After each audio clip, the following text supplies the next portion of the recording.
Good afternoon, students. Today I have come with the second video of this chapter. In first video, I have already explained four topics of this chapter, which are meaning of poverty, poverty line, types of poverty, categories of poverty.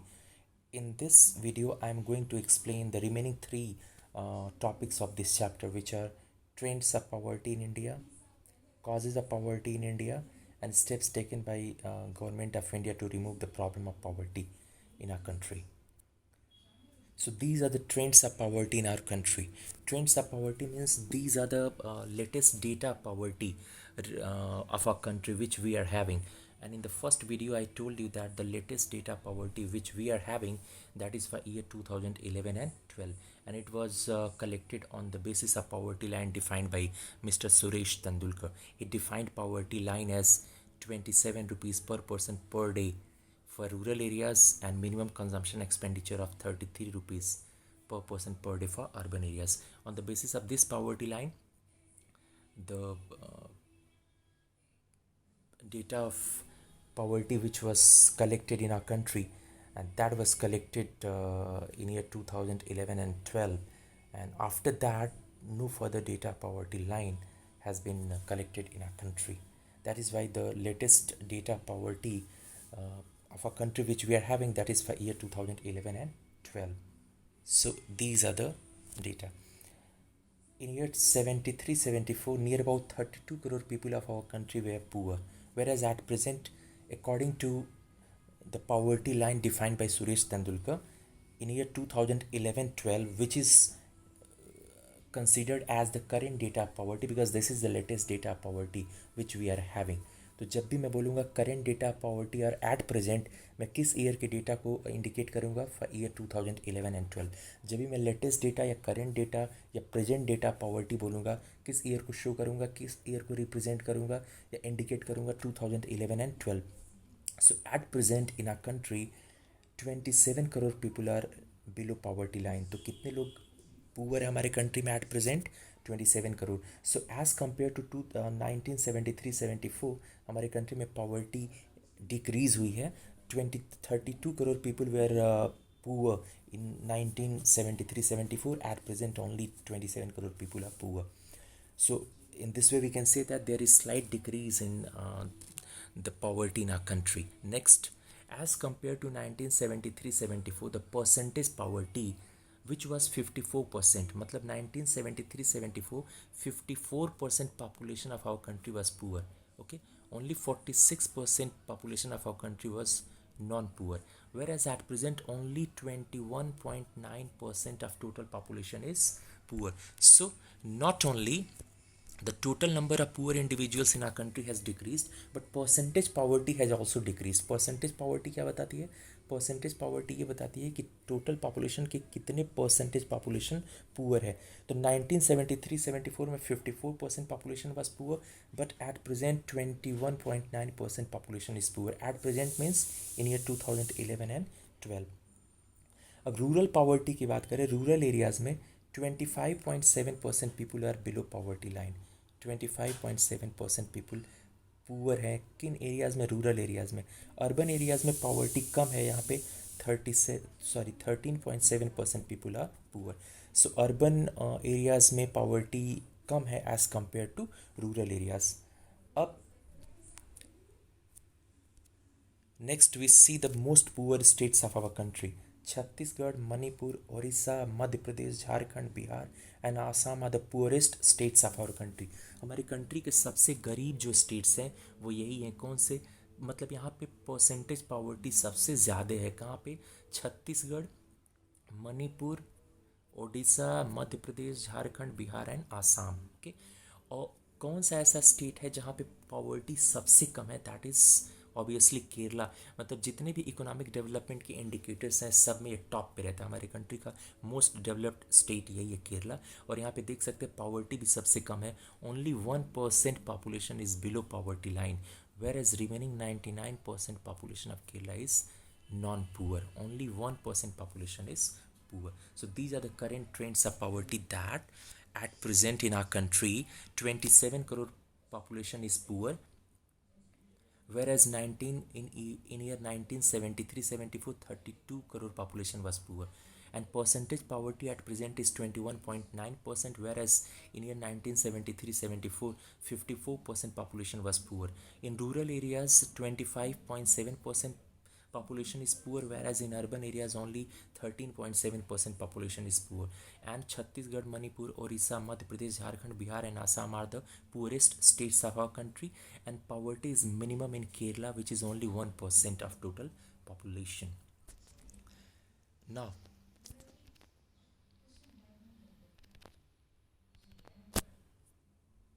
next we'll study the causes of poverty in India or causes of poverty in any country. हम ये देखने की कोशिश करेंगे कि India में poverty के causes क्या हैं. जो कॉजेज़ इंडिया में पॉवर्टी के हैं वो किसी और भी कंट्री में यदि पॉवर्टी है तो पॉवर्टी के कॉजेज़ सेम होंगे. Is this clear? अब इंडिया में पॉवर्टी क्यों है या किसी भी कंट्री में पॉवर्टी क्यों हो सकती है? जो पॉवर्टी होती है उसका एक ही कॉज होता है, that is unemployment.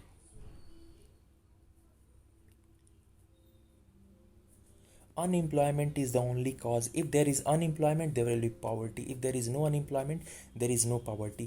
How unemployment is responsible for poverty? यदि ये समझना है तो सबसे पहले अनएम्प्लॉयमेंट का मतलब आपको समझना होगा. अनएम्प्लॉयमेंट का मतलब क्या होता है? Unemployment means there is a portion of population, a certain percentage population is unemployed. Means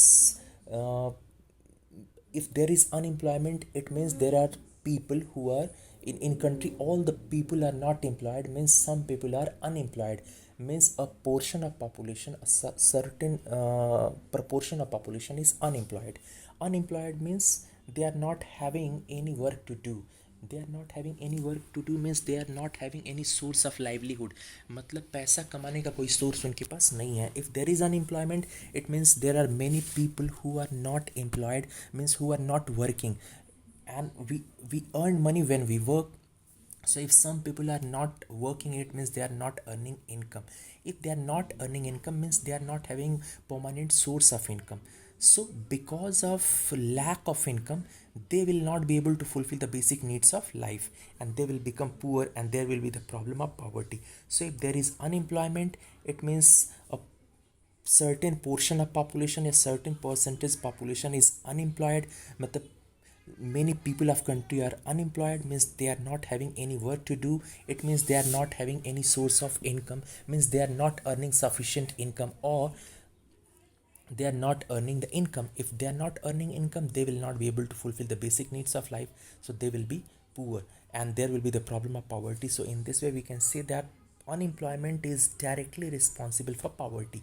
तो अब आप पूछ सकते हैं कि सर जब पॉवर्टी का केवल एक ही कारण है अनएम्प्लॉयमेंट, तो इतने सारे कॉजेज़ आपने पॉवर्टी के क्यों लिखे हैं? Actually these are the causes of unemployment. ये वो कॉजेज़ हैं जो कंट्री में कौन सी प्रॉब्लम क्रिएट करते हैं? अनएम्प्लॉयमेंट. और अनएम्प्लॉयमेंट के कारण ऑटोमेटिकली कौन सी प्रॉब्लम क्रिएट हो जाती है? पॉवर्टी की. तो इस तरह से बोल सकते हैं these are indirectly the causes of poverty. Directly they create the problem of unemployment. Means these causes which have been mentioned here, these do not create the problem of poverty directly. Firstly they create the problem of unemployment, and then because of unemployment the people face the problem of poverty. Unemployment का मतलब क्या हो गया? No source of income. No source of income मतलब क्या हो जाएगा? People will be unable to fulfill the basic needs of life, and there will be poverty. No source of income किसको बोलते हैं? Unemployment. Unemployment, if there is unemployment, there will be no source of income for these people who are unemployed, and they will become poor.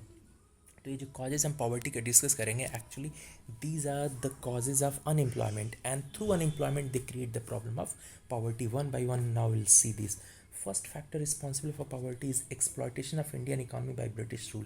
जैसा कि मैंने बताया था, during 1757 to 1947, during this time period Britishers वे are ruling over India. Britishers की ruling India में थी, and during this time period they exploited Indian economy at a huge extent. Exploitation इन लोगों ने इंडियन इकोनॉमी का करा. कैसे एक्सप्लॉयटेशन करा इंडियन इकोनॉमी का? इन लोगों ने इंडिया के जो भी रिसोर्सेज थे उसे भेज दिया कहाँ पे? इंग्लैंड. इंडिया के many resources were sent to England. That is why after independence The economy which we got, that was such economy where there was scarcity of resources, because during British period Britishers sent many of the resources of our country to Britain. उन लोगों ने India के बहुत सारे resource को भेज दिया Britain में, वो यूज़ कर लिए ब्रिटेन में. दैट इज़ वाई हमारी कंट्री में रिसोर्सेज कम हो गए. तो आफ्टर इंडिपेंडेंस हमारी इकॉनमी में there was scarcity of resource, and because of scarcity of resource it became impossible for government of India to provide employment to each and every individual. That is why many people in our country remained unemployed, and that is why they became poor, and there came the problem of poverty. And we are facing the problem of poverty even at present, in spite of many efforts done by government of India. So root cause of poverty in our country, हमारे country में after independence poverty की problem start हो गई. root cause क्या था उसका? over exploitation of Indian economy.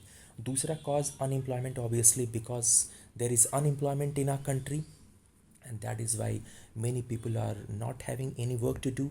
That is why they are not having any permanent source of income, and that is why they are not able to fulfill the basic needs of life, and there is poverty. Unequal distribution of income and wealth, हमारे country में distribution of income equal नहीं है. Some people are having huge amount of income, and remaining amount some people of our country are having huge amount of income and wealth. On the other hand, many people do not have sufficient income, even sufficient income to fulfill the basic needs of life. That is why there is poverty in our country. If all people were having in our countries the equal income or same amount of income, all the people would be able to fulfill the basic needs of life, and there would not be any poverty. But because few people are having huge amount of income and property in our country, whereas remaining people are not having even that much income that they would be able to fulfill the basic needs of life. That is why they are poor. So because of unequal distribution of income, our country is facing the problem of poverty. There is poor infrastructure. If there is poor infrastructure, investment will be low. Investment in production activities will be low. जब investment जो good quality infrastructure attracts the productive investment, भाई जहाँ पे infrastructure होगा वहीं पे आप production के लिए अपनी factories लगाएंगे. For example, दो states हैं, गुजरात का एग्जाम्पल ले लें और बिहार का. बिहार में इंफ्रास्ट्रक्चर पुअर है, गुजरात में अच्छा है. और यदि आपके पास 100 करोड़ रुपीज़ है इन्वेस्ट करने के लिए, तो आप अपनी फैक्ट्री कहाँ लगाएंगे? बिहार में नहीं लगाएंगे, बिकॉज बिहार में इंफ्रास्ट्रक्चर अच्छा नहीं है. Roadways, railways, airways, markets, banks, telecommunication facility, electricity, ये सारे इंफ्रास्ट्रक्चर अवेलेबल नहीं है. दैट इज़ वाई अब अपने अमाउंट ऑफ मनी को कहाँ इन्वेस्ट करेंगे? गुजरात में. तो जहाँ इंफ्रास्ट्रक्चर अच्छा वहाँ इन्वेस्टमेंट ज़्यादा. तो हमारी कंट्री का ओवरऑल इंफ्रास्ट्रक्चर की कंडीशन पुअर है.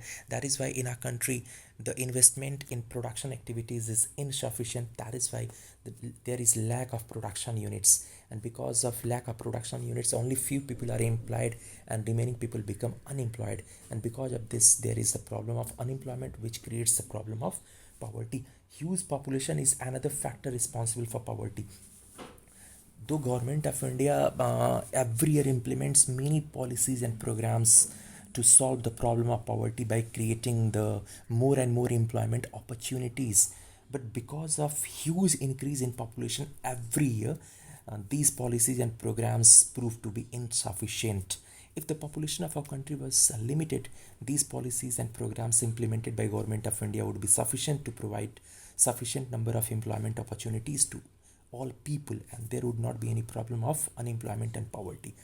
So because of huge population, though government of India spends every year huge amount of money to create employment opportunities, and the total amount of money which is spent by government of India is even more than that amount which is spent by many developed countries like Norway, Sweden, France, Spain. Even in our country, the problem of unemployment and poverty is remaining. Why? Because of huge population. India में every year जो amount अपनी government खर्च करती है unemployment और poverty के eradication के लिए, वो अमाउंट हाईली डेवलप्ड कंट्रीज से भी ज़्यादा है. लेकिन अनलिमिटेड पॉपुलेशन होने के कारण, sorry not unlimited, huge population होने के कारण, ये जो भी एफर्ट्स गवर्नमेंट ऑफ इंडिया हमारे कंट्री में करती है वो इनसफिशिएंट हो जाता है. और highly developed countries even they are spending less amount of money in their countries to create employment opportunities. Even that amount of money is proving to be sufficient. Why? Because in these countries population is limited. तो हमारी country में population इतना ज़्यादा है कि बहुत सारे efforts government of India कर रही है, और ये एफर्ट्स डेवलप्ड कंट्रीज से भी ज़्यादा होने के बावजूद भी हमारी कंट्री में अनएम्प्लॉयमेंट की प्रॉब्लम गवर्नमेंट सॉल्व नहीं कर पा रही है because of huge population. And in this way we are facing the problem of poverty. Is this clear? Next, lack of educational facilities. Because lack of educational facilities, that is why many people in our country do not get the high quality good quality education. That is why they remained as unskilled. वो unskilled रहते हैं, इसीलिए उनको job या तो नहीं मिलती है या ओनली मैनुअल जॉब उनको मिलती है, स्किल्ड जॉब नहीं मिलती है. जॉब एज ए लेबरर ही उनको मिल पाती है या जॉब नहीं मिल पाती है. And because of this these unskilled people who do not get in our country the educational opportunities or educational facilities, because of lack of educational facilities, they either remained as unemployed or they get only manual jobs. And that is why either they don't get any income to fulfill the basic needs of life, or they earn insufficient income, and that is why they remained as poor. Another factor responsible is lack of healthcare facilities. Because of lack of healthcare facilities, the health status of our country, the people of our country is poor, and many people are unhealthy. That is why their efficiency is less. They are less efficient. They are inefficient. Because of their inefficiency, they are not hired, they are not employed by the factories or organizations. क्योंकि ये unhealthy हैं, इसीलिए inefficient है, इसीलिए जो production units हैं इनको employment नहीं देती हैं, and they remain as unemployed, and they are not able to fulfill the basic needs of life, and they remain as poor. Lack of investment. हमारे कंट्री में इन्वेस्टमेंट प्रोडक्शन में या production units लगाने में जो इन्वेस्टमेंट करा जाता है, गुड्स एंड सर्विसेज के प्रोडक्शन में जो अमाउंट ऑफ मनी इन्वेस्ट किया जाता है वो क्या है, कम है. क्यों? Because of poor infrastructure. So because of poor infrastructure there is lack of investment, and because of lack of investment there is a problem of unemployment, and because of unemployment there is a problem of poverty. Is this clear? And last factor is inflation. There is inflation means महंगाई. महंगाई भी हमारे country में, prices of goods and services are increasing rapidly also. That is why the prices of the basic needs of life are also increasing rapidly. Means price of house, cloth, nutritious food, healthcare facilities, educational facilities. That is why many people are not able to fulfill the basic needs of life, because the prices are so high, and that is why the income which they earn, these incomes are not sufficient to fulfill these basic needs of life. If the prices of these basic needs of life were limited in our country or were controlled, there would be many people would be able to fulfill the basic needs of life. But many people in our country are not able to fulfill, because these basic needs of life are highly priced because of inflation.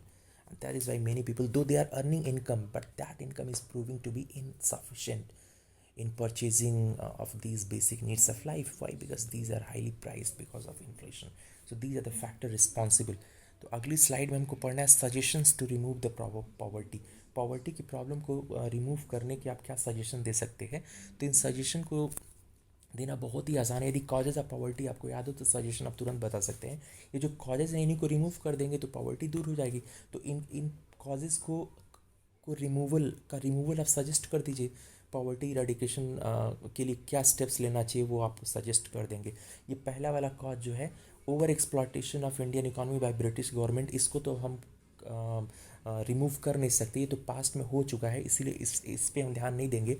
अब poverty eradication के लिए क्या suggest आप कर सकते हैं. Unemployment है, so government should create more and more employment opportunities. Government should implement policies and programs for equal distribution of income. Government should improve the infrastructure. There should be control over population. There should be increase in healthcare facilities and educational facilities. Government should encourage the investors to invest more and more amount of money, and government should control the inflation. तो ये जितने भी causes हैं इन्हीं को remove यदि आप कर देंगे, ये जो कॉजेज़ ऑफ पॉवर्टी है, यदि पूछा जाए what are the suggestions to remove the poverty. तो जितने कॉजेज ऑफ पॉवर्टी आप याद किए रहेंगे उन्हीं को रिमूवल यदि आप कर देते हैं या उनको निगेट कर देते हैं कि ये नहीं होने चाहिए, तो ये पॉवर्टी इरेडिकेशन के सजेशंस हो जाएंगे। तो इसको अलग से आपको याद करने की ज़रूरत नहीं है, नेक्स्ट स्लाइड में आप देख सकते हैं जो मैंने सजेशंस दिए हैं। Reduction in inequality, control over inflation, control over population, development of infrastructure, development of educational facilities, development of health care facilities, employment generation, development of. अब ये 3 एडिशनल पॉइंट्स हैं जो पिछले स्लाइड्स में नहीं आए थे। इंक्रीज़ इन जीडीपी, क्योंकि यदि जीडीपी इंक्रीज़ होता है, यदि कंट्री में जीडीपी इंक्रीज़ होता है तो इससे क्या इंक्रीज़ हो जाएगी, नेशनल इनकम इंक्रीज़ हो जाएगी। ओके, यदि जीडीपी इंक्रीज़ होती है तो नेशनल इनकम इंक्रीज़ हो जाएगी। अब मैं आपको एक पहले इंक्रीज इन जीडीपी से कैसे पॉवर्टी रिमूव हो जाएगी उसको बताऊं, उससे पहले मैं आपको ये बताना चाहता हूँ कि जीडीपी क्या होती है और जीडीपी के इंक्रीज़ होने से नेशनल इनकम कैसे इंक्रीज़ हो जाती है। सबसे पहले मैं आपको वो बताना चाहता हूँ। सबसे पहले आप ये समझिए कि जीडीपी क्या होती है। GDP is the domestic production of goods and services. G का मतलब होता है ग्रॉस, ग्रॉस मतलब टोटल, डोमेस्टिक का मतलब विद इन कंट्री,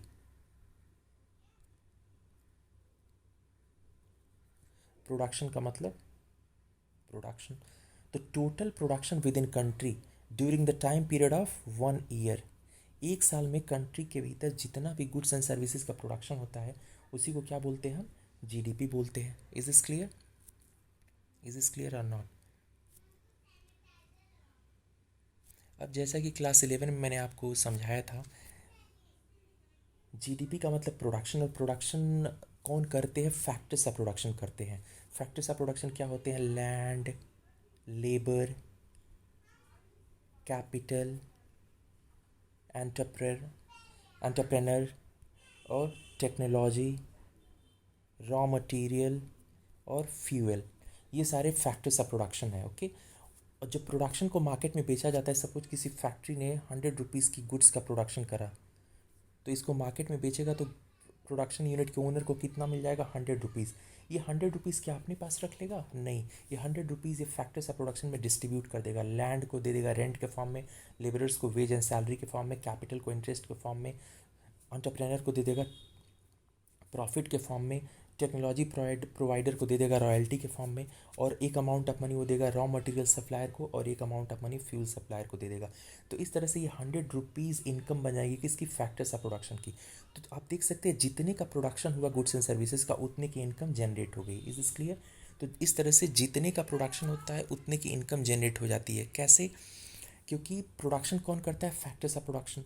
तो प्रोडक्शन को जो मार्केट में बेचने से जो भी अमाउंट ऑफ मनी मिलता है वो सारे फैक्टर्स ऑफ प्रोडक्शन में क्या कर दिया जाता है, डिस्ट्रीब्यूट कर दिया जाता है। तो इस तरह से जितने का प्रोडक्शन होता है वो टोटल अमाउंट ऑफ मनी उसको बेचने से जो मिलता है वो किस में कन्वर्ट हो जाता है, इनकम में कन्वर्ट हो जाता है। तो मान लीजिए जीडीपी किसी भी कंट्री में, GDP in a country is of rupees 100 crore. GDP कितने का है, 100 करोड़ रुपीज़ का है। और नेक्स्ट फाइनेंशियल ईयर में जीडीपी इंक्रीज हो जाती है, GDP is increasing and it is becoming of rupees 150 crore. मतलब पिछले फाइनेंशियल ईयर में गुड्स एंड सर्विसेज जो प्रोड्यूस हुई थी वो कितने की थी, रुपीज़ 100 करोड़ की।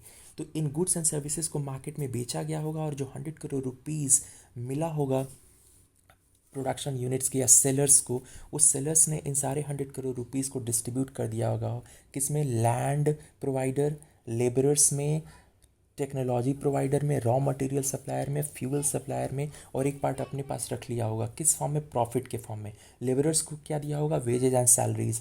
लैंड प्रोवाइडर को क्या दिया होगा, रेंट दिया होगा। टेक्नोलॉजी प्रोवाइडर को क्या दिया होगा, रॉयल्टी दिया होगा। और फ्यूल सप्लायर को फ्यूल की कॉस्ट दे दिया होगा, रॉ मटेरियल सप्लायर को रॉ मटेरियल की कॉस्ट। तो 100 रुपीज़ किन के हाथों में आ गई होगी, फैक्टर्स ऑफ प्रोडक्शन, किस फॉर्म में, इनकम के फॉर्म में। तो इनकम कितनी जनरेट हुई होगी, 100 करोड़ रुपीज़ की। दिस ईयर प्रोडक्शन कितने का हुआ है गुड्स एंड सर्विसेज का, 150 करोड़ रुपीज़ का। तो नेशनल इनकम या टोटल इनकम कंट्री में लोगों के पास कितनी जनरेट हुई होगी, 150 करोड़ रुपीज़ की। ओके, तो अब जीडीपी बढ़ती है तो इनकम भी बढ़ जाती है। Is this clear. तो if GDP is increasing, suppose GDP is increasing, तो इससे क्या इंक्रीज हो जाएगी, नेशनल इनकम, मतलब लोगों की income, total income of country will increase, national income increase होगी तो टैक्स पेमेंट भी ज़्यादा होगा, more income more tax payment, तो more amount of money government of India के पास आएगा। तो इस अमाउंट ऑफ मनी को गवर्नमेंट ऑफ इंडिया किस पे खर्च करेगी? On poor people to eradicate the poverty, और इस तरह से पावर्टी की प्रॉब्लम सॉल्व हो जाएगी। तो पावर्टी को सॉल्व करना है तो क्या करना पड़ेगा गवर्नमेंट को? Government of India will have to somehow create such type of environment in country that there is more and more investment in country, and because of increase in investment GDP will increase, and because of this tax national income या income with people will increase, they will pay more amount of money in form of tax to government, so income of government will increase, and that increased income will be used by government to provide the basic needs of life or employment opportunities to poor people, and in this way government could solve the problem of poverty.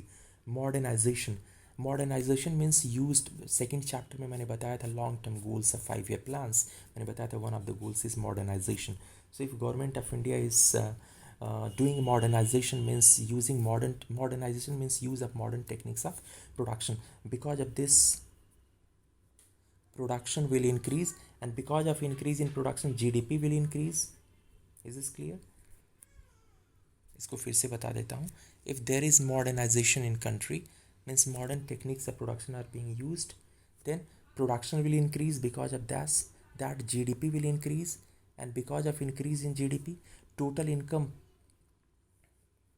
of country will increase, total income of people of country will increase, which is known as national income. National income will increase, and because of this tax payment with government will increase, so government की income increase होगी. That is why it will be possible for government of India to spend more amount of money with poor people, and in this way government of India would be able to provide more and more basic needs of life to poor people, and in this way the problem of poverty could be reduced by government. Is this clear? So these are the and another suggestion is last one, development of agriculture sector. If there is development of agriculture sector, then agriculture production will increase, so GDP in agriculture sector will increase, and because of this income in agriculture sector will increase. And if income with agriculture sector is increasing, then people of rural areas, people who are engaged in agriculture sector will earn more amount of money, more income, and that is why they will be able to fulfill the basic needs of life, and in this way there will be eradication of poverty. So these are the suggestions to eradicate the poverty. पहला suggestion क्या है? ज़्यादातर suggestions पिछली slides आपको मिल जाएंगी.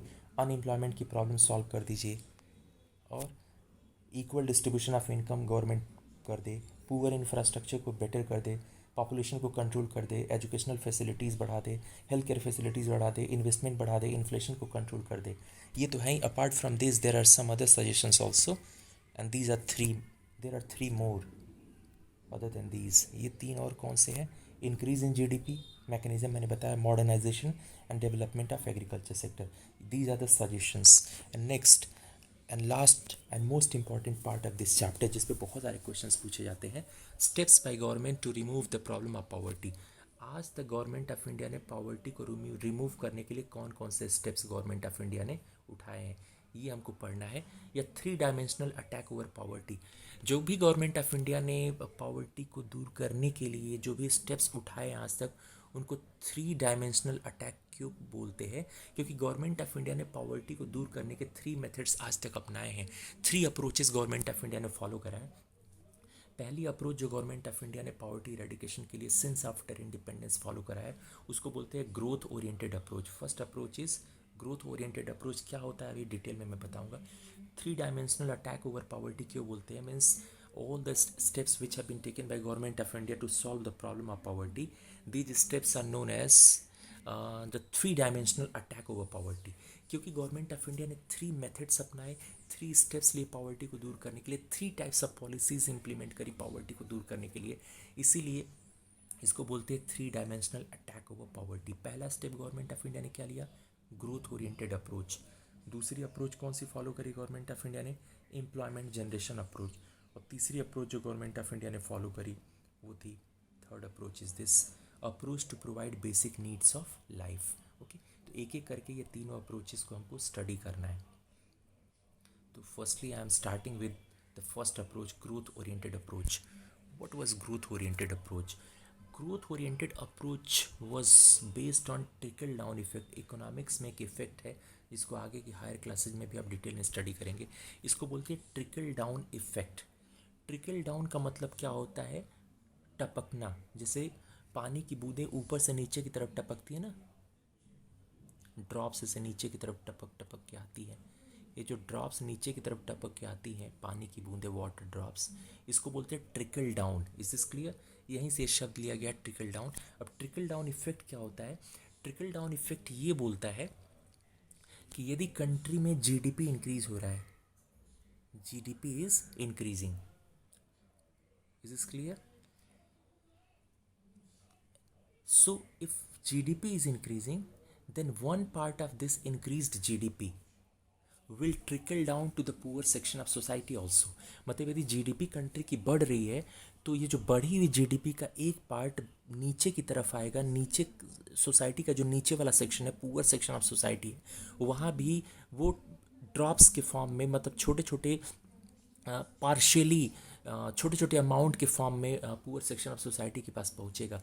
और इस तरह से पुअर सेक्शन ऑफ सोसाइटी की इनकम भी बढ़ जाएगी और वो अपनी बेसिक नीड्स को पूरा कर पाएंगे। जैसे कि मान लीजिए जीडीपी किसी भी कंट्री की ₹100 करोड़ है और ये बढ़ के हो जाती है ₹150 करोड़, तो ये जो +50 से जीडीपी बढ़ी है, ये इस अप्रोच का ये मानना है कि ये ट्रिकल डाउन होगी। ये जो 50 करोड़ रुपीज़ है, ये ट्रिकल डाउन होके कहाँ पहुँचेगा? पुअर सेक्शन ऑफ सोसाइटी के पास। पूरा नहीं, इसका कुछ पोर्शन, 2%, 3%, 5%, जो भी पोर्शन होगा, कुछ पोर्शन इसका पुअर सेक्शन ऑफ सोसाइटी के पास पहुँचेगा। तो मान लीजिए इसका 2% पुअर सेक्शन ऑफ सोसाइटी के पास पहुँचता है, तो 2% मतलब कितना हो जाएगा? 1 करोड़। तो 1 करोड़ रुपीज़ किसके पास पहुँच जाएगा? पुअर सेक्शन ऑफ सोसाइटी के पास भी पहुँचेगा।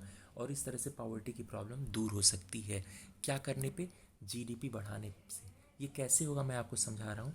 जीडीपी यदि इंक्रीज़ हो रही है तो क्या इंक्रीज़ हो जाएगी? नेशनल इनकम, मतलब लोगों की इनकम भी क्या होगी? इंक्रीज़ हो जाएगी। Is this clear? तो अब मान लीजिए जीडीपी, वही मैं एक एग्जांपल लेता हूँ पिछला वाला। जीडीपी सपोज ₹100 करोड़ है पहले प्रीवियस फाइनेंशियल ईयर में, और करेंट फाइनेंशियल ईयर में जीडीपी बढ़ के हो जाता है ₹150 करोड़। तो national income previous financial year में कितना था? 100 करोड़, क्योंकि मैंने बताया था जितने का जीडीपी उतने की इनकम। जितनी जीडीपी मतलब gross domestic production, total production, तो जितना टोटल प्रोडक्शन होगा उतने ही टोटल इनकम होगी, और टोटल इनकम को ही बोलते हैं नेशनल इनकम। अब during this financial year national GDP बढ़ के हो गया 150 करोड़ रुपीज़, तो नेशनल इनकम भी बढ़ के कितनी हो जाएगी? 150 करोड़ रुपीज़। तो पहले लोग टैक्स किस पे करते थे? 100 करोड़ रुपीज़ पे। अब टैक्स किस पे करेंगे? 150 करोड़ रुपीज़ पे। Is this clear? तो because of increase in GDP, यदि जीडीपी बढ़ रही है तो क्या बढ़ जाएगी? नेशनल इनकम बढ़ जाएगी। National income will increase, and because of increase in national income, tax payment will increase, and because of this income of government will increase. Okay, and this amount of money which has been collected by government of India, one part of this amount of money will be used to provide basic needs of life to poor people also।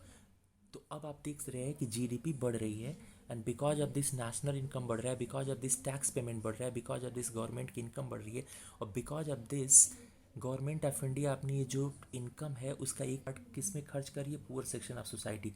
तो ये GDP का एक portion कहाँ पहुँच गया? Poor section of society के पास पहुँच गया। इसी को बोलते हैं trickle down effect. Trickle down effect क्या बोलता है? ट्रिकल डाउन इफेक्ट क्या कहता है? Trickle down effect according to this, the increase in growth trickle down to poor section of society also। मतलब ये क्या बोलता है? according to this the effect of increase in growth rate trickles down to the poor section of society also। इसका मतलब क्या होगा? Growth rate पहले मैं समझा दूँ आपको, तब और समझ में आएगा। ग्रोथ रेट का मतलब क्या होता है? ग्रोथ रेट का मतलब क्या होता है? जिस रेट पे कंट्री का जीडीपी बढ़ता है, मतलब बोला जाता है ना, growth rate of India is suppose कहा जाता है 7%। मतलब इंडिया का जीडीपी जो है वो कितने परसेंट से इंक्रीज हो गया, 7% से। मतलब लास्ट ईयर जितना जीडीपी था, इस साल का जीडीपी उससे 7% ज़्यादा हो गया। मतलब यदि लास्ट ईयर जीडीपी था रुपीज़, जैसे पिछले एग्जाम्पल में 100 करोड़, तो इस साल जीडीपी यदि ग्रोथ रेट 7% है, मतलब इस साल जीडीपी 7% बढ़ गया, मतलब अब जीडीपी कितना हो गया होगा इस साल, 107 करोड़ रुपीज़। तो ग्रोथ रेट क्या बताता है, growth rate shows the increase in GDP. Growth rate ये बताता है कि कितने परसेंटेज से कंट्री का जीडीपी बढ़ गया है। तो growth oriented approach trickle down effect पे बेस्ड है। और ट्रिकल डाउन इफेक्ट क्या बोलता है, this approach is based on trickle down effect according to trickle down effect the effect of increase in growth rate. जो ग्रोथ रेट कंट्री का बढ़ता है, मतलब कंट्री की जो जीडीपी बढ़ती है, that trickles down to the poor section of society. वो जो जीडीपी में जो ग्रोथ होती है, वो जो जीडीपी जो बढ़ती है, वो ट्रिकल डाउन होती है, वो नीचे की तरफ आती है। किस सेक्शन ऑफ सोसाइटी की तरफ आती है, पुअर सेक्शन ऑफ सोसाइटी।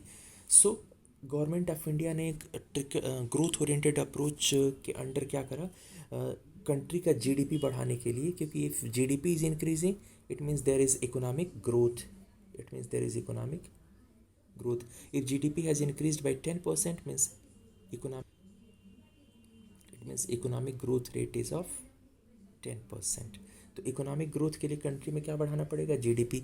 और जीडीपी बढ़ाने के लिए क्या करना पड़ेगा कंट्री में, production, more GDP, more economic growth, so more national income, so more tax payment to government, so more income with government, so more amount of money will be spent by government to poor section of society. So in this way, because of increase in gdp, one portion of increased gdp is being uh, used by government of india to the poor section of society. This is a trickle down effect. So trickle down effect पे based था growth oriented approach, पहला approach, जिसमें government of India ने पूरा focus किया क्या पढ़ाने के लिए, कंट्री का इकोनॉमिक ग्रोथ। क्योंकि ट्रिकल डाउन इफेक्ट के अकॉर्डिंग यदि ग्रोथ रेट बढ़ता है तो इस ग्रोथ रेट का इफेक्ट ये होता है कि ग्रोथ रेट का एक पोर्शन ट्रिकल डाउन होके ऐसे नीचे की तरफ जाता है, किस सेक्शन ऑफ सोसाइटी के पास, पुअर सेक्शन ऑफ सोसाइटी। अब इकोनॉमिक ग्रोथ में आप कंफ्यूज मत होइएगा, economic growth means growth in GDP. तो if there is economic growth, GDP will increase and one part of increased GDP will trickle down to the poor section of society. तो growth oriented approach में government of India का पूरा focus किस पे था, industrialisation, land reforms और green revolution. इसीलिए government of India ने 1950s और 60s में ग्रोथ ओरिएंटेड अप्रोच को इम्प्लीमेंट किया। और ग्रोथ ओरिएंटेड अप्रोच में मेन फोकस होता है क्या बढ़ाने के लिए, जीडीपी। क्योंकि जीडीपी यदि बढ़ती है तो automatically one part of increased GDP will reach to the poor section of society and in this way the income of poor section of society will increase and poverty could be eradicated. इसीलिए government of India ने GDP बढ़ाने के लिए industrialisation करा, more and more industries establish करना start करा, land reforms करा और ग्रीन रेवोल्यूशन करा, ताकि इंडस्ट्रियल सेक्टर और एग्रीकल्चर सेक्टर में प्रोडक्शन बढ़े। क्योंकि प्रोडक्शन बढ़ने से क्या बढ़ जाएगा, जीडीपी इंक्रीज होगा और इस तरह से पुअर सेक्शन ऑफ सोसाइटी की इनकम भी इंक्रीज होगी because of trickle down effect. लेकिन ये वाली जो अप्रोच थी, मेनी इकोनॉमिस्ट हमारे कंट्री में ये मानते हैं, according to them the trickle down effect in our country was unsuccessful, was ineffective. Why, because of corruption. हमारी कंट्री में करप्शन होने के कारण एक्सपेक्टेशन ये किया जाता है कि यदि जीडीपी बढ़ने से लोगों की नेशनल इनकम या लोगों की इनकम बढ़ रही है तो टैक्स पेमेंट भी बढ़ेगा। लेकिन हमारे कंट्री में करप्शन के कारण एक प्रॉब्लम कौन सी है, टैक्स इवेजन। लोग टैक्स की चोरी करते हैं। इसीलिए in spite of increase in GDP in our country during 1950s and 60s because of corruption there was no significant increase in tax collection with government. तो गवर्नमेंट की इनकम बहुत ज़्यादा इंक्रीज नहीं हो पाई। इसलिए government of India poor section of society पे अपना एक्सपेंडिचर बहुत सिग्निफिकेंटली इंक्रीज नहीं कर पाई और ट्रिकल डाउन इफेक्ट हमारे कंट्री में इफेक्टिव नहीं रहा। इसीलिए गवर्नमेंट ऑफ इंडिया ने एक नया अप्रोच अडॉप्ट करा। कब अडॉप्ट करा, इन थर्ड 5 ईयर प्लान। जो थर्ड 5 ईयर प्लान हमारे गवर्नमेंट ऑफ इंडिया ने इम्प्लीमेंट करा, पहला कब इम्प्लीमेंट हुआ था, 1951 से 56 तक चला था, 56 तक। और दूसरा 1956 से 61 और तीसरा 61 से 66। तो ये जो थर्ड 5 ईयर प्लान था गवर्नमेंट ऑफ इंडिया ने इसमें इस अप्रोच को अपनाया। गवर्नमेंट ऑफ इंडिया को ये रियलाइज़ हो गया कि main factor responsible for poverty is was unemployment. तो गवर्नमेंट ऑफ इंडिया ने सोचा कि जीडीपी बढ़ाने से काम नहीं चलेगा, सीधे सीधे गवर्नमेंट ऑफ इंडिया को क्या करना पड़ेगा, मोर and more employment opportunities create करनी पड़ेगी। तो गवर्नमेंट ऑफ इंडिया ने डिसाइड करा एम्प्लॉयमेंट जनरेशन, कि मोर and more employment opportunities create की जाएंगी, जिससे अनएम्प्लॉयमेंट की प्रॉब्लम सॉल्व हो जाएगी, ज़्यादा से ज़्यादा लोगों को एम्प्लॉयमेंट मिलेगा, तो परमानेंट सोर्स ऑफ इनकम उनको मिलेगी, उनको इनकम मिलने लगेगी, वो अपनी बेसिक नीड्स को पूरा कर पाएंगे और इस तरह से पॉवर्टी की प्रॉब्लम दूर हो जाएगी। तो हमारे कंट्री में गवर्नमेंट ऑफ इंडिया ने दो तरह के एम्प्लॉयमेंट जनरेशन प्रोग्राम्स इनिशिएट करे हैं, या एम्प्लॉयमेंट अपॉर्चुनिटीज़ क्रिएट करने के लिए दो तरह के एम्प्लॉयमेंट प्रोग्राम हमारे कंट्री में इनिशिएट किए गए हैं। कौन कौन से? Self employment generation programme. ये ऐसे प्रोग्राम्स हैं जिसमें गवर्नमेंट ऑफ इंडिया लोगों को फैसिलिटीज़ देती है ताकि वो सेल्फ एम्प्लॉयमेंट पा सके, मतलब खुद का बिजनेस करने के लिए इसमें लोगों को हेल्प करती है। मतलब इसमें government of India self employment opportunities create करती है। मतलब गवर्नमेंट ऑफ इंडिया उनको नौकरी नहीं देती है या उनको जॉब प्रोवाइड नहीं करती है, बल्कि उनको इनकरेज करती है, उनको फैसिलिटीज़ देती है, उनको फाइनेंशियल असिस्टेंस प्रोवाइड करती है, उनको फंड्स प्रोवाइड करती है अपना खुद का बिजनेस करने के लिए। Is this clear? और दूसरी अप्रोच एम्प्लॉयमेंट जनरेशन में जो दूसरे तरह के प्रोग्राम्स गवर्नमेंट ऑफ इंडिया ने इम्प्लीमेंट करा है, वेज एम्प्लॉयमेंट जनरेशन प्रोग्राम। इसमें गवर्नमेंट ऑफ इंडिया लोगों को जॉब देती है, नौकरी देती है। ओके, और जॉब स्किल्ड जॉब नहीं देती है गवर्नमेंट ऑफ इंडिया। कौन सी जॉब देती है? Manual job. मैनुअल जॉब का मतलब doctor, engineer, teachers, chartered accountant या टेक्नीशियंस, इस तरह की जॉब नहीं देती है। लेबरर के रूप में लोगों को जॉब देती है ताकि मिनिमम वेज उनको प्रोवाइड करा जा सके, जिससे अपनी बेसिक नीड्स को पूरा कर पाए। तो वेज एम्प्लॉयमेंट प्रोग्राम ऐसे प्रोग्राम है जिसमें गवर्नमेंट ऑफ इंडिया लोगों को सेल्फ एम्प्लॉयमेंट के लिए फाइनेंशियल असिस्टेंस नहीं देती है, बल्कि गवर्नमेंट ऑफ इंडिया ऐसे प्रोग्राम्स इम्प्लीमेंट करती है जिनमें लोगों को मिलता है एम्प्लॉयमेंट, रोजगार, नौकरी पे रखा जाता है। लेकिन किस तरह की नौकरी पे रखा जाता है? स्किल्ड नौकरी पे नहीं रखा जाता, मैनुअल एज ए लेबरर उनको नौकरी दी जाती है। एज ए लेबरर, जो भी लेबरर्स हैं उनको ज़्यादा से ज़्यादा, जो भी मज़दूर हैं, जो अनस्किल्ड हैं, इनएफिशिएंट हैं, जो पढ़े लिखे लोग नहीं हैं, जो मज़दूरी करना चाहते हैं, उनको मज़दूर के रूप में नौकरी गवर्नमेंट ऑफ इंडिया इन प्रोग्राम्स में देती है। अभी डिटेल में इनको हम लोग स्टडी करेंगे। सबसे पहले I am going to start the self employment generation programme. Second approach जो है एम्प्लॉयमेंट जनरेशन अप्रोच, इसमें दो तरह के प्रोग्राम्स गवर्नमेंट ऑफ इंडिया ने इनिशिएट करे हैं, self employment programmes and wage employment programmes.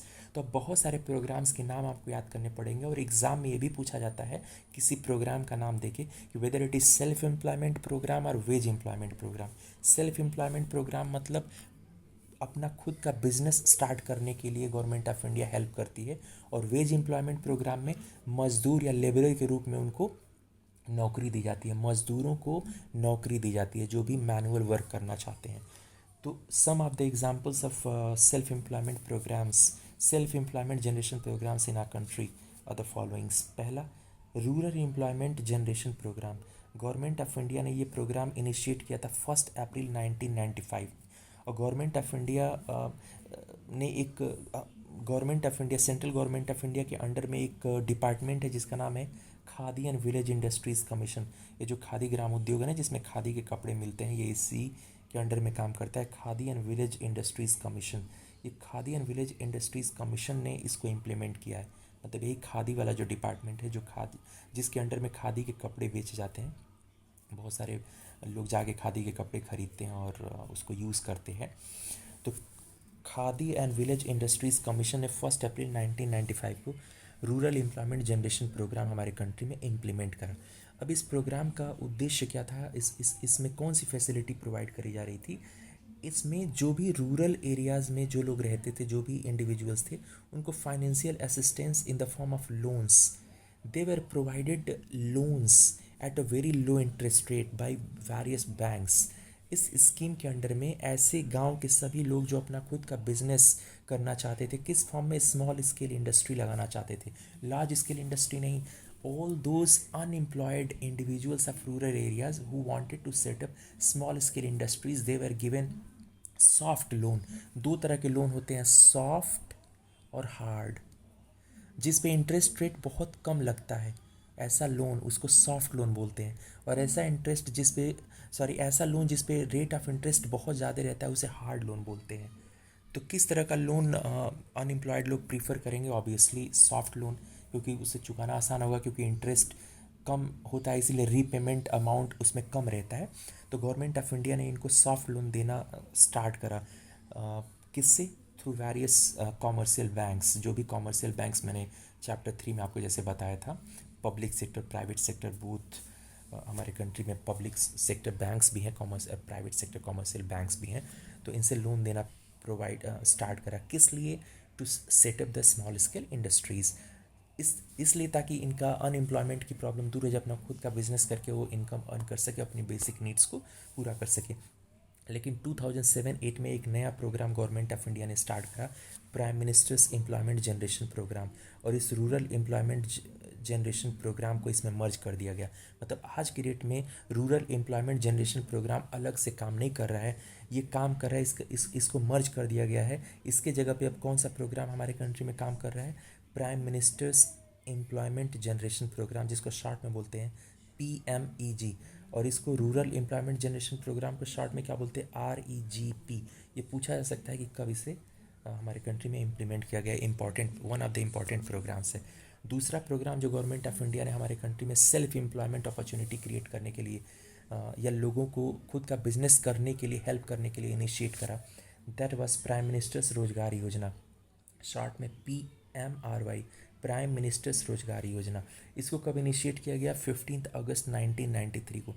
इसमें फाइनेंशियल हेल्प प्रोवाइड करी जाती है। फाइनेंशियल हेल्प मतलब वही लोन दिया जाता है। किसको? केवल एजुकेटेड अनएम्प्लॉयड इंडिविजुअल्स को, ऐसे अनएम्प्लॉयड इंडिविजुअल्स जो एजुकेटेड हो। Is this clear? पिछले वाला जो प्रोग्राम था जिसको मैंने बताया था रूरल एम्प्लॉयमेंट जनरेशन प्रोग्राम, इसमें ऐसा अनएम्प्लॉयड इंडिविजुअल कोई भी हो सकता था, एजुकेटेड अनएजुकेटेड दोनों हो सकते थे। लेकिन ये वाला जो प्राइम मिनिस्टर्स रोजगार योजना जो थी, इसमें लोन बिजनेस करने के लिए केवल उन लोगों को दिया जाता था जो क्या रहते थे? अनएजुकेटेड अनएम्प्लॉयड लोग होते थे उनको। And they must be belonging to low income families. ये लो इनकम ग्रुप से, मतलब इनकी फैमिली की एनुअल इनकम बहुत कम होनी चाहिए थी। Is this clear? और ये दोनों एरियाज़ में प्रोवाइड करा जाता था, रूरल एरियाज़ में, अर्बन एरियाज़ में। पिछला जो रूरल एम्प्लॉयमेंट जनरेशन प्रोग्राम था, in that financial assistance was given only to the unemployed individuals of rural areas to establish only small scale industries. Okay, but in this the loan was given to only unemployed uneducated individuals to set up any kind of industry, whether it is a small scale industry or large, both uh, were covered under this. And these could be established, means industries, large or small scale industries could be established either in rural or in urban areas, means in both areas these could be established. previous program में केवल rural areas में small scale industries establish करना था। इसको भी 2007-8 में prime minister's employment generation programme में merge कर दिया गया। तो prime minister's employment generation programme में दो प्रोग्राम्स को मर्ज कर दिया गया। कौन कौन से? प्राइम मिनिस्टर्स रोजगार योजना and rural employment generation programme. ये दोनों प्रोग्राम्स फर्स्ट और सेकंड जो मैंने डिस्कस करा आज की डेट में एग्जिस्ट नहीं करते हैं। आज की डेट में इनके जगह पे एक तीसरा प्रोग्राम लॉन्च कर दिया गया। किस ईयर में? On 14 August year 2008। किस मिनिस्ट्री ने इसे इस्टेब्लिश करा, इनिशिएट करा? Micro small and medium enterprises ministry. Micro small medium enterprises के डेवलपमेंट के लिए सेंट्रल गवर्नमेंट एक अलग से मिनिस्ट्री बनाई है जिसका नाम है MSME ministry, micro small and medium enterprises ministry. इसी इंडस्ट्री ने 14 अगस्त 2008 को प्राइम मिनिस्टर्स रोजगार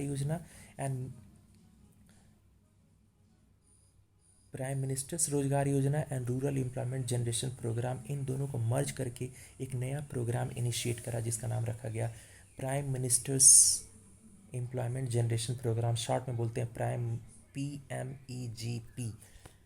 क्या करने के लिए? 37 लाख जॉब अपॉर्चुनिटीज़ हमारे कंट्री में क्रिएट करने के लिए। अब इस प्रोग्राम में मैन्युफैक्चरिंग सेक्टर के वो सारे प्रोजेक्ट जिनकी maximum cost up to 25 lakh है, और सर्विस सेक्टर के वो सारे प्रोजेक्ट जिनकी maximum cost up to 10 lakh rupees है, वही कवर होते हैं। मतलब यदि सर्विस सेक्टर का मतलब कोई ऑफिस आप खोलना चाहते हैं, ऑफिस खोल के कोई बिजनेस करना चाहते हैं, कोई ऑफिस खोल के आप बिज़नेस करना चाहते हैं तो वो सर्विस सेक्टर में आएगा, और कोई प्रोडक्शन यूनिट आप लगाना चाहते हैं तो मैन्युफैक्चरिंग सेक्टर में आएगा। तो कोई प्रोडक्शन यूनिट आप लगा रहे हैं तो उसकी मैक्सिमम कॉस्ट कितनी होनी चाहिए, 25 लाख रुपीज़, और कोई ऑफिस खोलें तो उसकी मैक्सिमम कॉस्ट कितनी होनी चाहिए, 10 लाख रुपीज़। तभी इस जो भी योजना है, ये जो भी प्रोग्राम है, इसके अंडर वो कवर होगा, या जो भी बेनिफिट्स हैं इस स्कीम के वो तभी मिलेंगे यदि आप कोई फैक्ट्री लगा रहे हैं, मतलब मैन्युफैक्चरिंग यूनिट सेट कर रहे हैं, तो उसकी मैक्सिमम कॉस्ट कितनी होनी चाहिए, 25 लाख रुपीज़ या उससे कम की होनी चाहिए। और यदि कोई ऑफिस खोल रहे हैं, मतलब सर्विस सेक्टर में कोई यूनिट लगा रहे हैं, मतलब कोई ऑफिस खोल रहे हैं, कोई हॉस्पिटल ऑफिस खोल रहे हैं, मतलब कोई हॉस्पिटल खोल रहे हैं, एडवर्टाइजिंग एजेंसी आप खोल रहे हैं, या कोई स्कूल खोल रहे हैं, या कोई कोचिंग सेंटर खोलना चाहते हैं, तो उसके लिए मैक्सिमम कॉस्ट कितनी होनी चाहिए, 10 लाख रुपीज़, तभी बेनिफिट मिलेगा। अब इसके बेनिफिट्स क्या हैं, बड़े इंटरेस्टिंग हैं, आप भी फ्यूचर में इसको यूज़ कर सकते हैं जब एम्प्लॉयमेंट की आपकी ज़रूरत पड़ेगी। ये बहुत ही अट्रैक्टिव स्कीम है गवर्नमेंट ऑफ इंडिया की। इसमें क्या, अर्बन एरियाज़ और रूरल एरियाज़ में, अर्बन और रूरल एरियाज़ में जो जनरल कैटेगरी से बिलोंग करते हैं, आप जानते हैं ना कि जनरल कैटेगरी और रिजर्व कैटेगरी में SC ST OBC या विमेन आती हैं, ये या फिजिकली हैंडीकैप, ये सब रिजर्व कैटेगरी में आते हैं, और इनके अलावा और जो लोग हैं वो जनरल कैटेगरी में आते हैं। तो यदि कोई व्यक्ति जो प्रोडक्शन यूनिट लगाने जा रहा है या कोई ऑफिस खोलने जा रहा है, यदि वो जनरल कैटेगरी से बिलोंग करता है और अर्बन एरिया में प्रोडक्शन यूनिट खोलने जा रहा है, तो उसे गवर्नमेंट सब्सिडी देगी 15% की। और यदि वो जनरल कैटेगरी से बिलोंग करता है और रूरल एरियाज़ में प्रोडक्शन यूनिट लगा रहा है, तो उसे गवर्नमेंट सब्सिडी देगी 25% की। 15% की सब्सिडी का मतलब, जो आप प्रोडक्शन यूनिट लगाएंगे या जो भी प्रोजेक्ट लगा रहे हैं उसकी टोटल कॉस्ट का 15% गवर्नमेंट वापस कर देगी आपके बैंक अकाउंट में with in 1 year of the establishment of project. मतलब यदि प्रोजेक्ट जो भी आपका है उस पर आपने 10 लाख रुपया खर्च किया है, 10 लाख रुपीज़, और जनरल कैटेगरी से बिलोंग करते हैं और रूरल एरियाज़ में लगा रहे हैं, तो इसका 15% मतलब 1,50,000,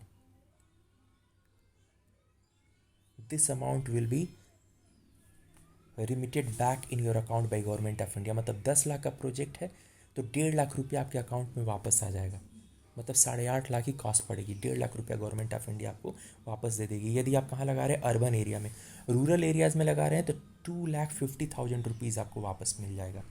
इज इज़ क्लियर।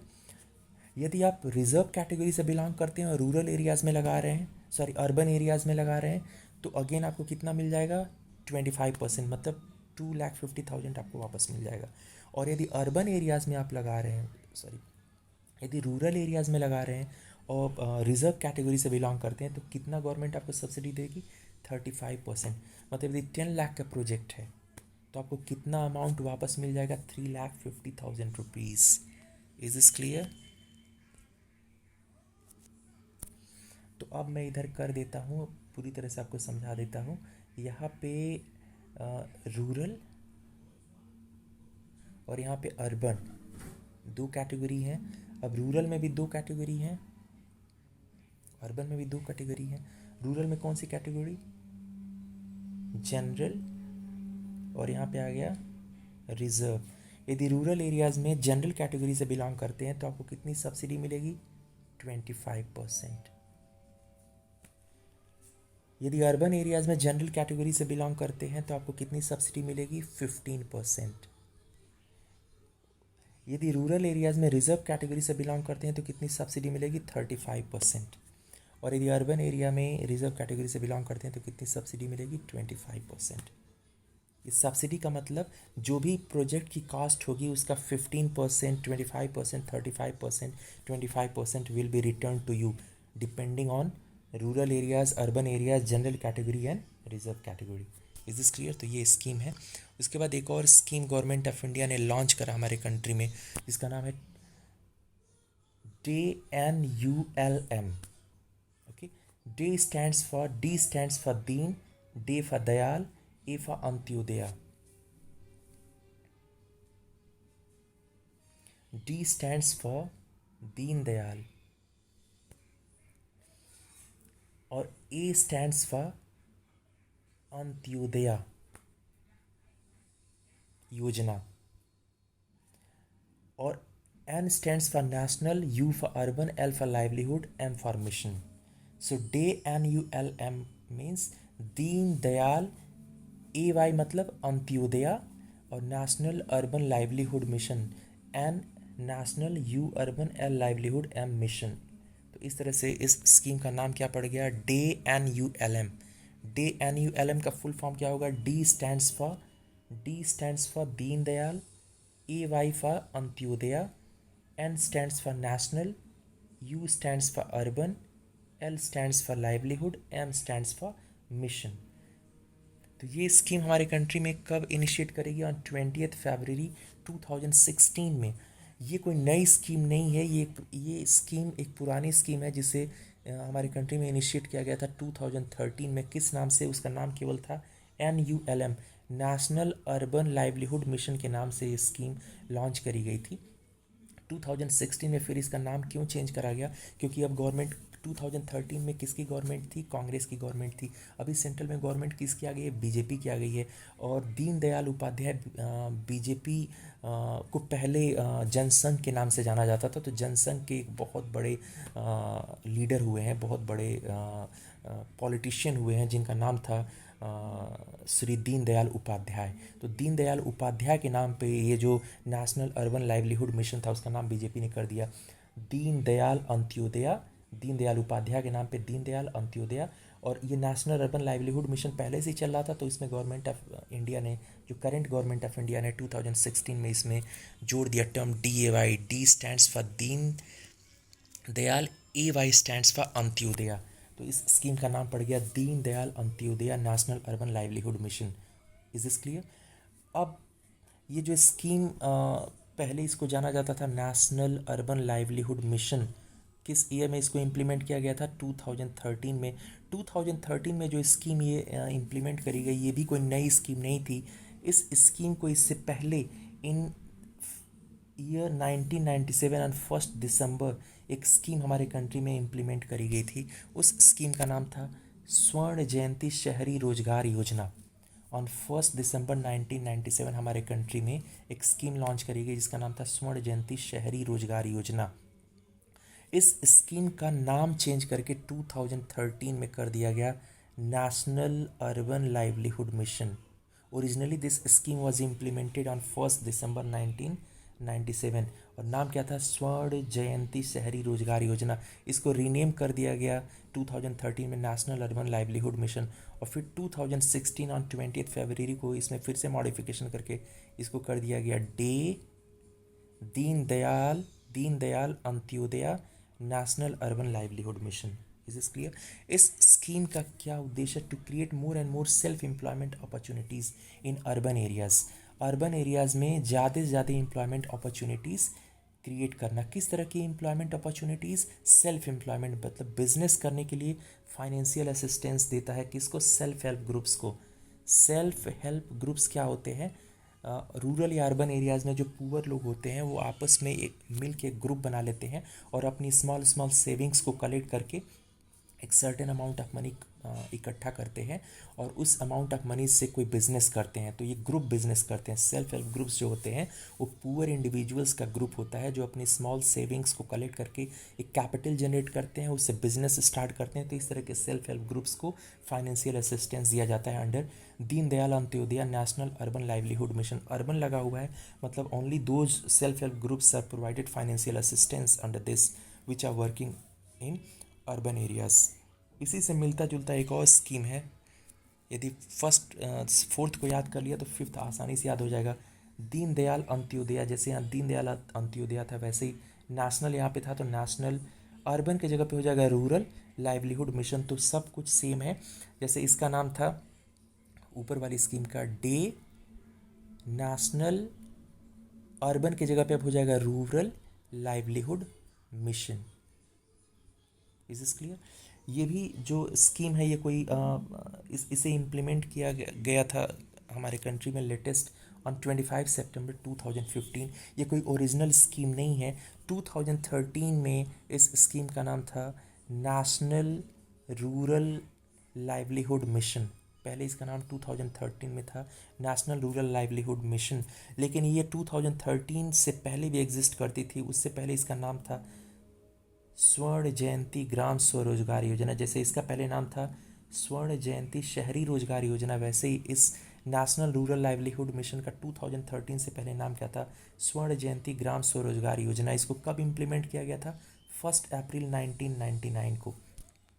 तो on 1 April 1999 government of India implemented स्वर्ण जयंती ग्राम स्वरोजगार योजना, and this scheme was renamed in year 2013 as National Rural Livelihood Mission, and further it was renamed on 25 September 2015 as DAY.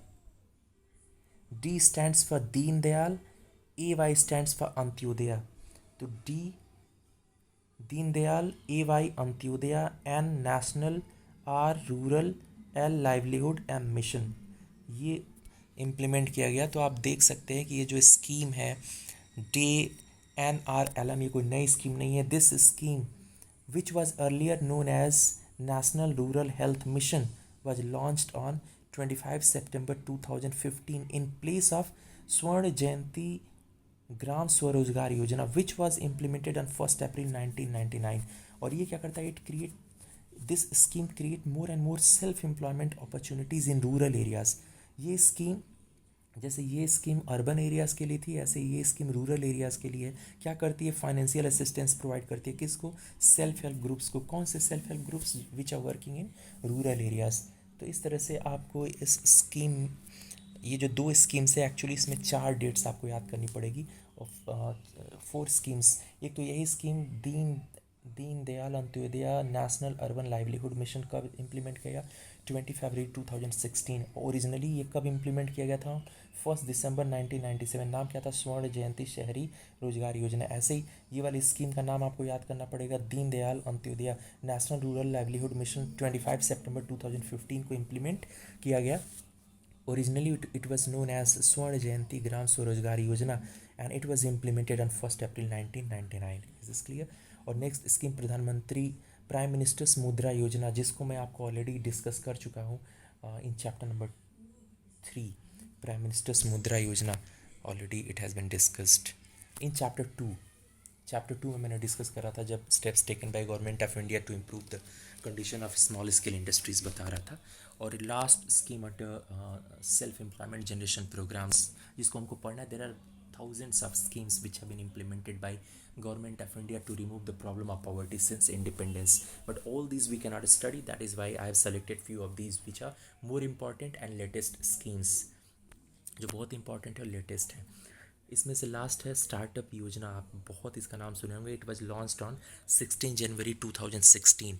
और स्टार्टअप एनी इंटरप्राइज, कोई भी ऐसा enterprise which is not older than 5 years, जो 5 years या उससे पहले setup करा गया हो, वो 5 years से पुराना ना हो, मतलब 6 year एगो, it if there is an enterprise which was establish 6 years back, तो वो स्टार्टअप एंटरप्राइज नहीं माना जाएगा। ऐसा कोई एंटरप्राइज जो 5 years back, latest 5 years back, या 4 years बैक, या 3 years बैक, या 2 years बैक स्टैब्लिश करा गया हो, या 1 साल पहले, या 6 महीने पहले, 5 महीना पहले, मतलब ऐसा कोई भी enterprise which is not older than 5 years और जिसका एनुअल टर्नओवर 25 करोड़ रुपीज़ से कम हो।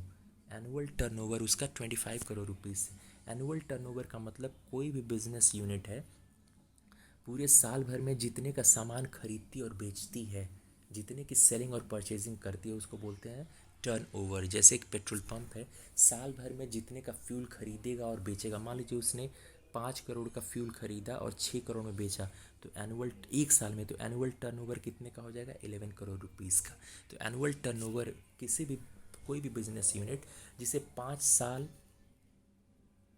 या उससे कम टाइम पीरियड कोई भी हो पहले इस्टेब्लिश किया गया हो, और जिसका एनुअल टर्नओवर 25 करोड़ रुपीज़ से कम हो, उसको स्टार्टअप एंटरप्राइज बोला जाएगा। Any enterprise which is not older than 5 years and whose annual turnover is less than 25 crore rupees is a startup enterprise।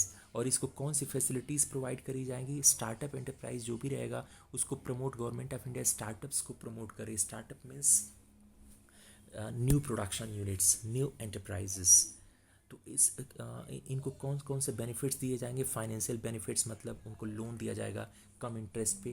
Tax benefits, tax in पे कम इम्पोज किया जाएगा। और कौन से बेनिफिट्स इनको दिए जाएंगे? रजिस्ट्रेशन इनका ईजिली कर लिया जाएगा। रजिस्ट्रेशन का जो प्रोसेस है इनके लिए सिंप्लीफाई कर दिया जाएगा। तो रजिस्ट्रेशन में इनको बेनिफिट, टैक्स में बेनिफिट, फाइनेंशियल बेनिफिट दिया जाएगा। और ये जो स्टार्टअप योजना है इसका क्या मेन गोल है? इसका पहला गोल है सेल्फ एम्प्लॉयमेंट। जितने स्टार्टअप लगेंगे उतना ही ज़्यादा सेल्फ एम्प्लॉयमेंट क्रिएट होगा।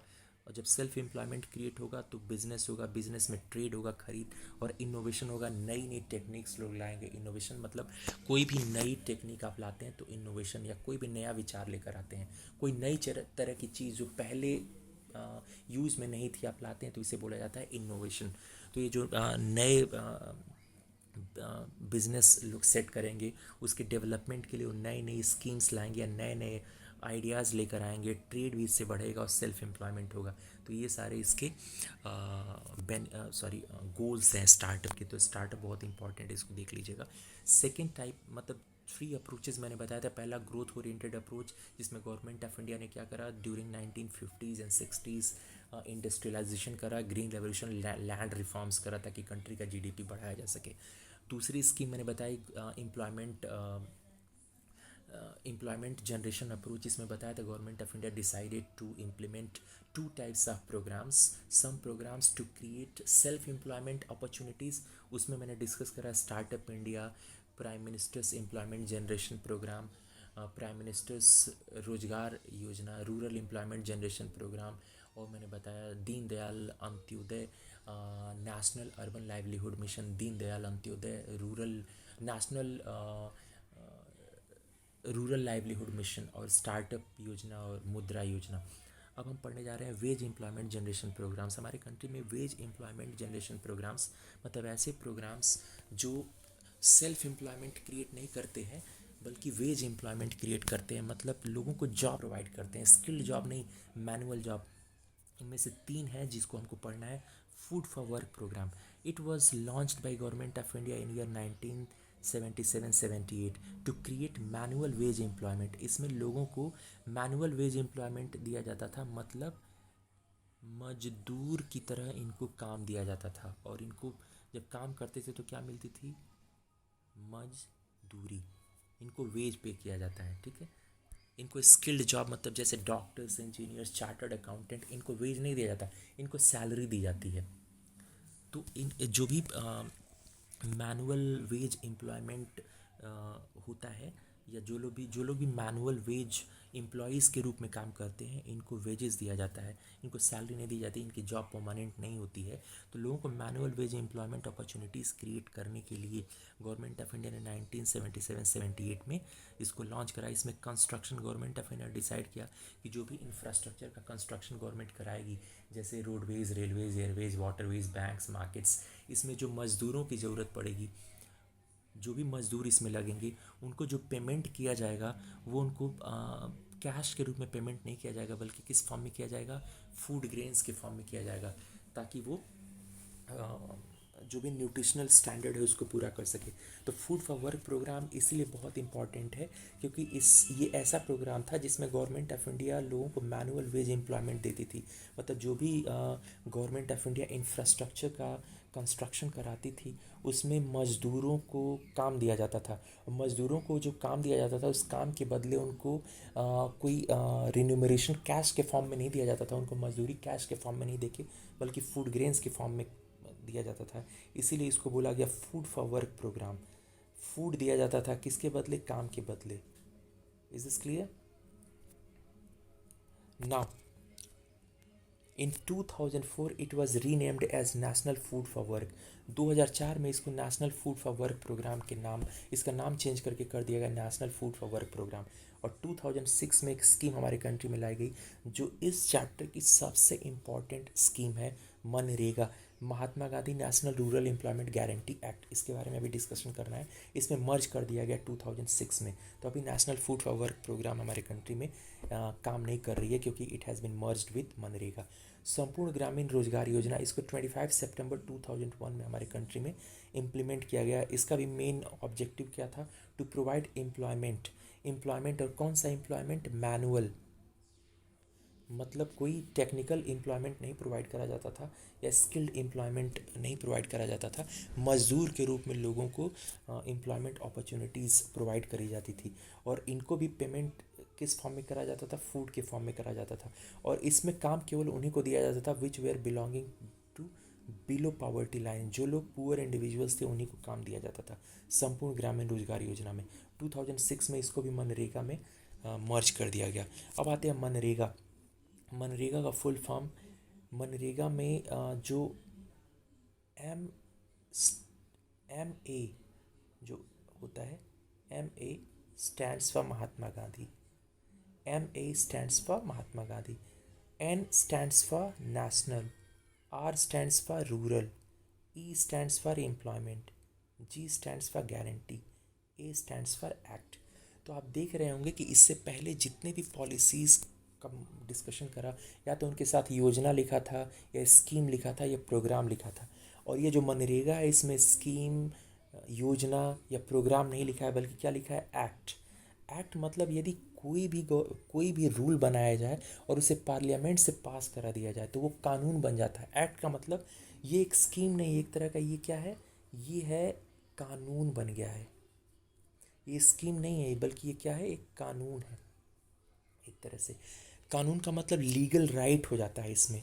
मनरेगा क्या लीगल राइट देती है? मनरेगा का पहले फुल फॉर्म आपको पता होना चाहिए, फिर से बता देता हूँ।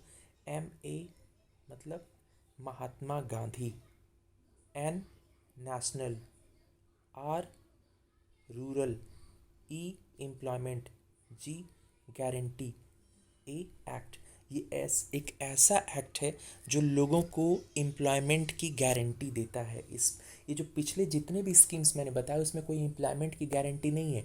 यदि एम्प्लॉयमेंट होगा तो लोगों को प्रोवाइड किया जाएगा, एम्प्लॉयमेंट नहीं होगा तो प्रोवाइड नहीं किया जाएगा। बट दिस स्कीम जो है मनरेगा, इसके बारे में पढ़ रहा हूँ, आप देखिएगा। This is the first scheme which gives the guarantee as well as right to get. ये गारंटी देती है लोगों को और अधिकार देती है to get at least 100 days employment. कम से कम 100 दिन का एम्प्लॉयमेंट लोगों को मिलेगा। किसको? To at least one adult member of every family. एक साल में हर फैमिली के कम से कम एक एडल्ट मेंबर को कम से कम 100 डेज का एम्प्लॉयमेंट की गारंटी गवर्नमेंट लेती है। मतलब एम्प्लॉयमेंट इनको मिलना ही मिलना है 100 डेज का कम से कम। Out of 365 days at least 100 days employment will be provided to at least one adult member to each and every family of our country during the time period of 1 year. Is this clear? इसको कब implement किया गया था? On 2 फरवरी 2006। ये बहुत ही important scheme है, इसके features पूछे जाएंगे, इस पर शॉर्ट नोट पूछा जाएगा। तो Mahatma Gandhi national rural employment guarantee act क्यों इसका नाम है? क्योंकि ये कानून है, कानूनी रूप से या legally it is our right to get at least 100 days employment. और इसमें जो एम्प्लॉयमेंट मिलता है ये संपूर्ण ग्रामीण रोजगार योजना या national food for work programme की तरह इसमें भी एम्प्लॉयमेंट जो मिलता है वो स्किल्ड एम्प्लॉयमेंट नहीं होता है। कौन सा एम्प्लॉयमेंट मिलता है? Manual employment. As a labourer government job देगी। कितने दिन की? 100 डेज की। जॉब कौन सा होगा? स्किल्ड जॉब या मैनुअल जॉब? Manual job. अब इस स्कीम के कुछ फीचर्स देख लेते हैं। पहला फीचर जैसा कि अभी मैंने बताया आपको, 2 schemes have been merge under this, national food for work programme and संपूर्ण ग्रामीण रोजगार योजना। हैज नहीं होगा यहाँ पे, हैव चेंज कर लीजिएगा, have been merged with this. इसके साथ इन 2 स्कीम्स को मर्ज कर दिया गया। पहली इसकी विशेषता या फीचर ये है। दूसरा, this scheme provides at least 100 days employment to at least one adult member of every family. हर फैमिली के कम से कम एक एडल्ट मेंबर को कम से कम 100 डेज के एम्प्लॉयमेंट की गारंटी देती है scheme. This scheme provides unskilled manual work. इसमें स्किल्ड वर्क मतलब as a teachers, chartered accountants, doctors, engineers, professors, managers, transporters, इस तरह की जॉब नहीं मिलेगी। जॉब कैसे मिलेगी? Manual, as a labourer job मिलेगी। Under this scheme employment is provided within 15 days. जिस दिन एम्प्लॉयमेंट के लिए आप एप्लीकेशन, जो एम्प्लॉयमेंट ब्यूरो होता है वहाँ पे यदि आप बेरोजगार हैं तो एम्प्लॉयमेंट के लिए आप एप्लीकेशन देंगे। एप्लीकेशन के with in 15 days you will be provided the employment job, आपको मैनुअल जॉब या manual employment with in 15 days, with in 5 kilometre of your residence, आपके घर के 5 किलोमीटर के अंदर। ये नहीं कि आपका घर यहाँ पे है और 100 किलोमीटर दूर और 2 महीने बाद जॉब मिले, नहीं, with in 5 kilometre of your residence with in 15 days आपको जॉब मिलेगी। Those people who do not get the employment with in 15 days, यदि किसी भी कारण से गवर्नमेंट 15 दिन के अंदर आपको जॉब नहीं दे पाएगी, चूँकि गवर्नमेंट ने गारंटी लिया है, ये कानून है, इसीलिए गवर्नमेंट आपको देगी अनएम्प्लॉयमेंट अलाउंस, मतलब फ्री में आपको बेरोजगारी भत्ता मिलेगा, मतलब बिना काम किए ही आपको मजदूरी गवर्नमेंट देगी। यदि 15 days में आपको जॉब नहीं मिलती है तो बिना जॉब किए ही आपको government certain amount of money देगी, जिसे बोलेंगे अनएम्प्लॉयमेंट अलाउंस।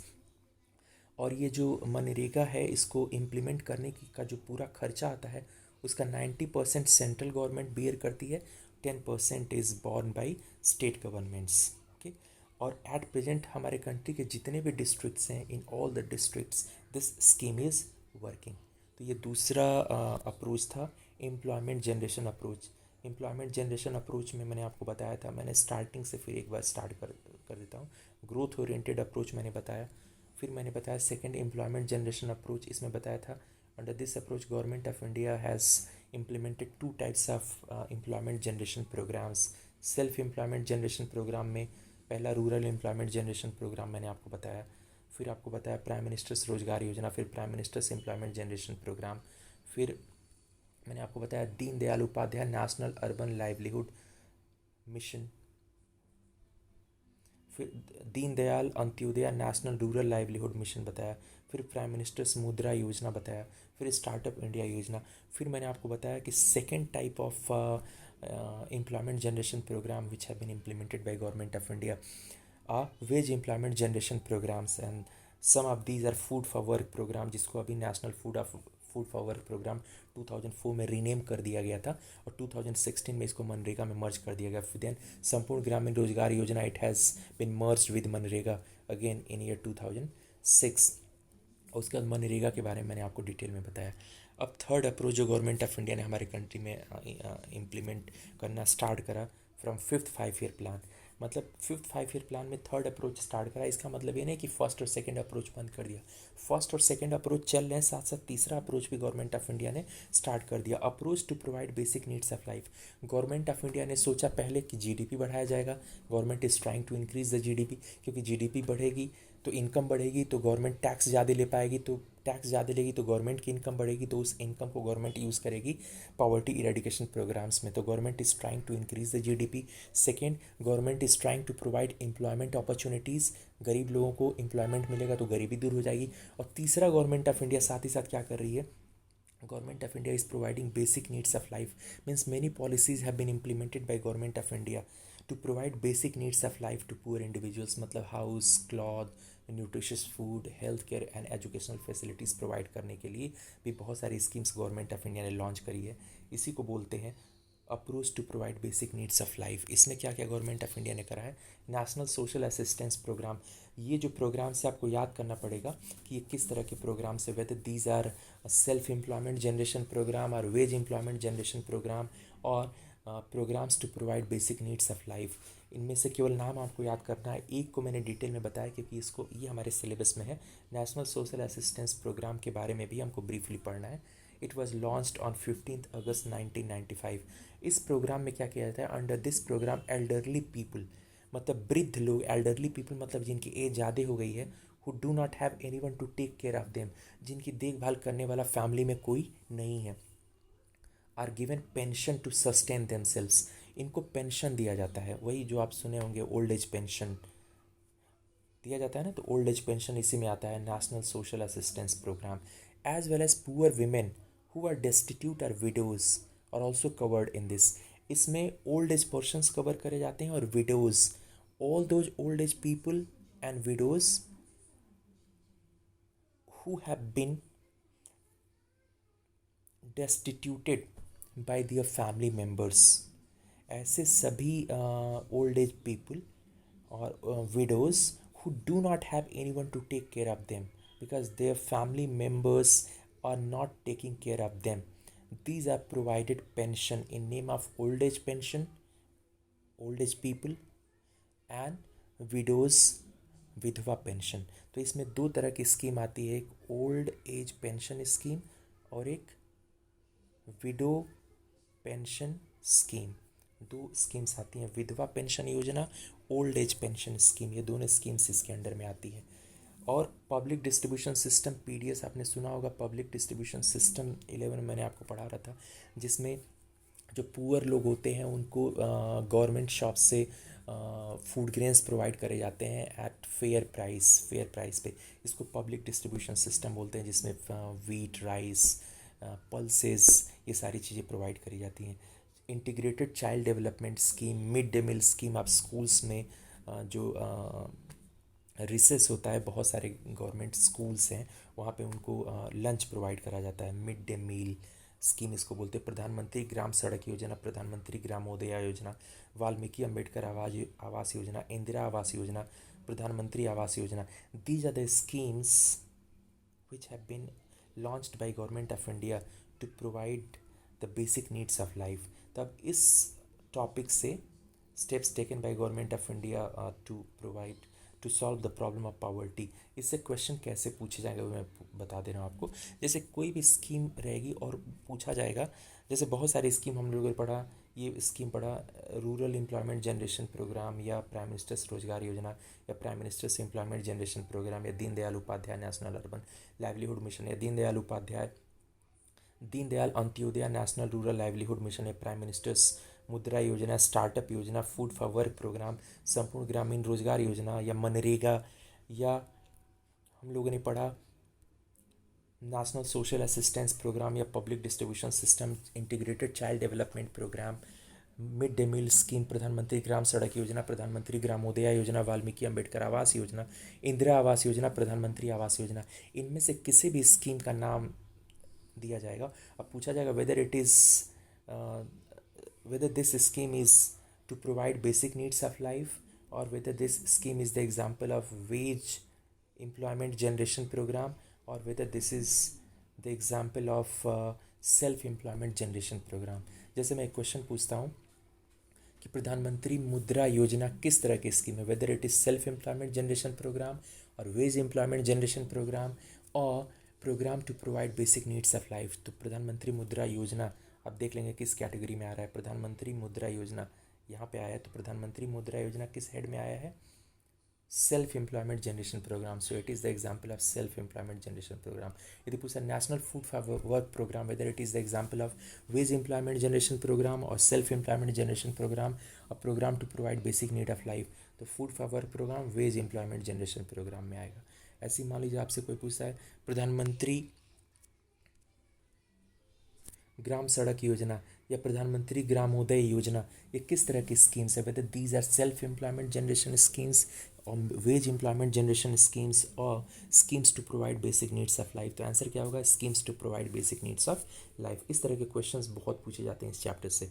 तो this is all about this chapter. I hope you would have understood various concepts explained by me in this chapter. Thank you.